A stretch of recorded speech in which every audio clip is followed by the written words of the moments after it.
అండి, ఎలా ఉన్నారు? బాగున్నారా అందరూ? ఈరోజు కుంకుడుగాయల గురించి చెప్తున్నానండి. కుంకుడుగాయలు హెయిర్కి పెట్టుకుంటే చాలా మంచిది కదండి. కెమికల్స్ ఎఫెక్ట్ లేకుండా ఉంటుంది. షాంపూస్ అయి పెట్టుకుంటే హెయిర్ డ్యామేజ్ నుంచి కాపాడుతుంది.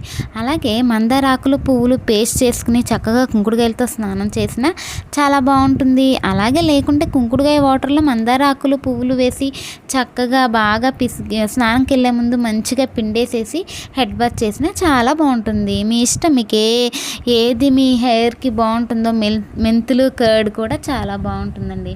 కుంకుడుకాయలు వేసుకోవటం మూలంగా హెయిర్ కూడా చూడండి 1 వాష్లోనే మంచిగా అనిపిస్తుంది. నేను బ్యాక్ కూడా వేసి చూపించాను మీకు. ఎలా ఉంది ఫ్రెండ్స్? మీకు కుంకుడుకాయలు నేను చేసినప్పుడల్లా కంట్లో వేసుకుంటానండి. కానీ కళ్ళకేం ఎఫెక్ట్ కాదు, మంచిదే అంటారు కదా. చిన్నప్పటి నుంచి అమ్మ వాళ్ళు కళ్ళు మంచిగా ఉంటాయి అంటారు.